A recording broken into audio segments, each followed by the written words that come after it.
Bienvenidos a este tutorial en el que vamos a aprender a construir una consola portátil. En este caso va a ser una Game Boy Zero. Lo más importante es el material que vamos a necesitar. El ordenador que utilizaremos será una Raspberry Pi Zero. Luego, esa Raspberry irá conectada a una placa base con controles. Integra la cruceta para subir arriba, abajo, izquierda o derecha y los botones. Luego por detrás tendrá un módulo de carga de batería, a la izquierda del todo lo podemos ver.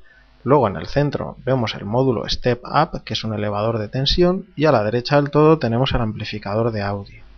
La pantalla va a ser una TFT de 3,5 pulgadas con un vídeo compuesto y el interruptor de on-off, el pulsador de apagado o shutdown que nos hace un apagado ordenado del sistema, un conector micro USB para la carga, un conector USB para datos, por si queremos conectar un teclado o un ratón, el potenciómetro de volumen, un altavoz y una batería que yo he usado una de 4000 mAh para que me dé suficiente autonomía. En cuanto a la carcasa, pues podemos usar la original y modificarla, o podemos usar una que ya esté impresa en 3D. Hay muchos diseños que podéis encontrar en Thingiverse o hacer el vuestro propio. La Raspberry Pi Zero pues podremos utilizar la estándar o la Pi Zero W. Es muy similar, solo que integra Wi-Fi y Bluetooth. Para el caso nos va a dar igual, así que la que más os guste. La placa base ya lo podéis ver aquí, la parte frontal tiene los conectores para los 6 botones y para la cruceta de dirección. También tenemos el Select y el Start. Y en la parte trasera vemos los módulos, como dijimos antes, la carga de batería a la izquierda, el Step Up en el centro y el amplificador de audio a la derecha. La pantalla TFT, como dijimos, vemos aquí el vídeo compuesto, que sería el cablecito amarillo. Tiene otro conector de vídeo compuesto a la derecha que queda libre, pero solo vamos a usar uno. Y luego tiene su conector de corriente para 5 voltios y masa. Bueno, para iniciar el montaje, pues lo primero es hacer una serie de cortes. En la pantalla, con una pieza 3D, marcaremos con un bisturí la parte por donde vamos a cortar. Y luego ya, pues con una herramienta de corte rotativa, pues iremos recortando todo ya y haciendo ajustes finos con el bisturí lo que no pueda cortar la herramienta. Luego haremos un pulido de toda la zona para que quede lo más limpita y lo más suave posible. Y también nos meteremos con la parte interior de la carcasa, cortando los pilares que nos pueden obstaculizar, en este caso por ejemplo, pues que la pantalla quede en su sitio. Luego cogeremos y montaremos los botones extra. ¿Cómo haremos esto? También con una pieza 3D que nos marca los puntos centrales de esos botones, lo cual con un punzón haremos unas marcas, luego unos taladros con una broca fina. Y finalmente, para terminar los botones, utilizamos una fresa a la medida justa de los otros botones para que nos queden todos igual. Lo puliremos un poquito con la herramienta rotativa para que quede lo más perfecto posible. En la parte trasera también tendremos que hacer algunos cortes. En este caso, nuestro Step Up ocupa un poquito más de la cuenta, por lo que tendremos que cortar en la parte trasera para que no tropiece y no choque y pueda cerrar bien la carcasa. Bueno, aquí tenemos las herramientas utilizadas, herramienta de corte, fresa, distintas herramientas de lijado y herramientas de corte. Bueno, tenemos también unas piezas a medida que están hechas en 3D, como vimos antes, para los botones y otra para la pantalla, para que quede bien sujeta. Podemos ver ya cómo vamos colocando las gomas para que hagan contacto con los botones y con la parte de la placa. Y bueno, en este caso habrá que hacer algunos recortes porque pueden llegar a tropezar, dado que está todo bastante apretado. Bueno, mientras no cortemos en la parte donde hay contacto no ocurre nada. Aquí podemos ver ya un montaje provisional. Ya estaría básicamente todo conectado: el interruptor, altavoz, potenciómetro de volumen, conector de carga. Y bueno, la Raspberry tiene unos 40 conexiones de tipo GPIO que tienen que ir soldadas a la placa base. En este caso, para hacer la prueba no se soldó, pero el contacto no era muy bueno, con lo cual podéis tener algún problema. En mi caso pues no había audio, aunque sí había vídeo.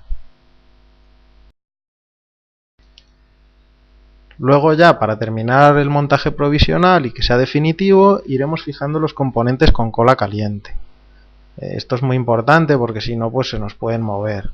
En el caso del potenciómetro es el que más suelto queda, pero bueno, al final con la cola todo quedó bastante bien. Aquí podéis ver el montaje final. Ya está todo soldado con la cola y se podría cerrar. Bueno, para continuar, pues aquí vemos el esquema general de conexiones que hemos seguido. En este caso pues es muy importante saber dónde va cada cosa y no equivocar nunca los cables. Muy importante ayudarnos del polímetro para mirar tensiones y continuidad. Aquí tenemos la Raspberry Pi 0. Lo más interesante es que tiene un microprocesador que va a funcionar a 1 GHz. Es un dual core con 512 MB de RAM. Bueno, es bastante básico, pero para lo que queremos, que al final es emular consolas portátiles antiguas, pues nos puede valer. También podemos ver que tiene la salida de vídeo compuesto, el micro USB de carga y de datos y un conector mini HDMI que nos puede dar una resolución de 1080p y nos saca audio y vídeo. No vamos a usar este conector, por lo que el audio lo vamos a sacar de conectores GPIO y el vídeo, ahí a la derecha lo vemos que tiene la conexión RCA. También tiene su ranura para la micro SD, que será fundamental para que guardemos nuestro sistema y las ROMs de los juegos. Bueno, aquí podemos ver el pinout de la Raspberry Pi. Tiene 40 pines, los hay de carga, de datos. Aquí también se comunica con la placa para los pads, los botones de acción, el audio, en fin. Casi todo lo que tiene pues se puede conectar aquí. La conexión de vídeo compuesto, aquí vendría indicado cómo funciona. Tiene su marca amarilla donde iría el cable de vídeo. Bueno, en cuanto al amplificador de audio, pues vamos a tener que usar un amplificador de audio porque la Raspberry Pi genera el audio por una conversión digital analógico mediante PWM, que son los famosos pulsos que nos van a generar un audio. Bueno, el amplificador va a recibir ese audio generado por la Raspberry Pi y utilizará los dos pines 18 y 13, la Raspberry Pi, para conseguir ese audio. Entonces lo amplificará y mandará ese sonido, que ya será estéreo, a unos altavoces o a los auriculares que tenemos en la placa con conexión jack. El voltaje al que funciona es de 5 voltios y nos ofrece una máxima potencia de 3 más 3 vatios, que no está nada mal. Aquí podemos ver cómo sería el esquema del amplificador. Vemos que es muy sencillo, realmente funciona con condensadores y resistencias. Incluso podríamos construir uno casero y nos funcionaría. Bueno, para la conexión de USB de datos, sí la vamos a tener que hacer en la Raspberry Pi. Cada conector micro USB tiene detrás dos puntitos redondos donde en el de carga conseguiremos los 5 voltios y la masa, y en el de datos el envío y recepción de datos. Aquí hay otra parte interesante que tenemos en la placa base, que son los potenciómetros de batería baja y apagado. El de batería baja es el de la izquierda, al que le podríamos conectar un LED y así poder ver cuando la batería está baja. Y el de apagado es el de la derecha. Bueno, se basan en detectar una tensión que le indiquemos para encender primero el LED y luego, en el caso de que veamos que el LED se ha encendido, pues ya la podemos cargar, pero si no hacemos caso, el potenciómetro de apagado detectará una tensión que normalmente será inferior a la del LED y lo que hará será un apagado de la consola. Aquí podemos ver cómo sería el ajuste de los potenciómetros. El esquema realmente de los potenciómetros es que van conectados a unas resistencias, a unos transistores y a un LED. Bueno, esto lo que está formando realmente es un divisor de tensión. Por lo tanto, yo lo que voy a ajustar es el potenciómetro. Si la resistencia del potenciómetro es menor, la tensión a la que actúa el encendido del LED o el apagado automático es menor y viceversa. Unos ejemplos serían que con 22 kiloohmios apagaríamos a 3,4, con 21 a 3,3 o con 20 a 3,2. ¿Qué podríamos hacer? Pues poner a 22 kiloohmios que nos salte el LED, ajustando la resistencia a ese valor, y a 20 kiloohmios para que se nos haga el apagado. ¿Cómo funciona realmente el potenciómetro? Pues es muy sencillo. Cuando el potenciómetro, que lo vamos a denominar RV y que tiene 47 kiloohmios de capacidad, está en el punto E, tiene su máxima capacidad, que son 47 kiloohmios. Entonces, Q1 va a estar saturado. ¿Por qué? Porque va a recibir 2,94 voltios en la base. Al estar saturado, Q2 estará en corte, por lo cual el LED está apagado. Q2 no va a recibir ninguna tensión, porque toda va a estar en Q1.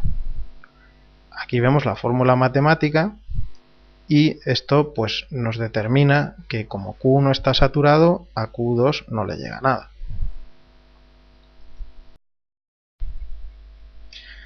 ¿Qué ocurre si nuestro potenciómetro lo disminuimos al punto A? Entonces nuestro potenciómetro está a 0 kiloohmios.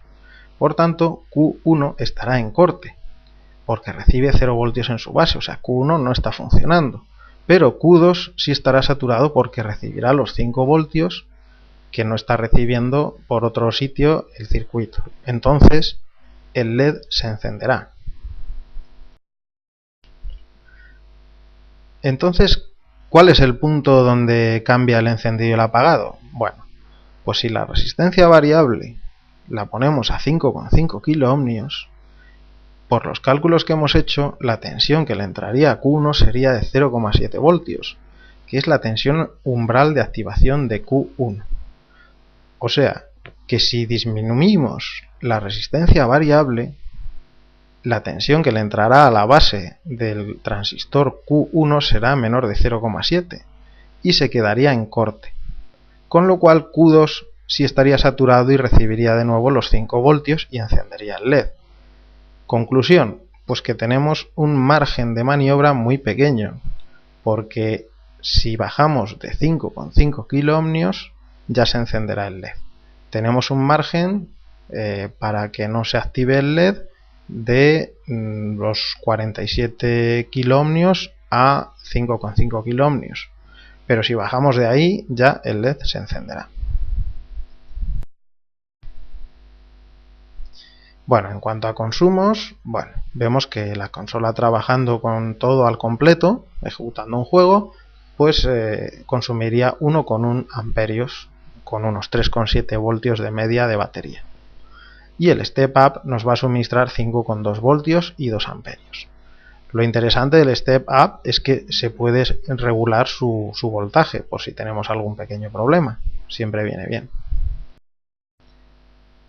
Y nada, pues finalmente quería agradecer a toda la comunidad de Game Boy Zero España, que me ha ayudado muchísimo en la construcción de la Game Boy, y el grupo de Telegram, donde muchísima gente colabora y al que os podéis apuntar si tenéis alguna duda, porque son gente majísima y me han ayudado muchísimo.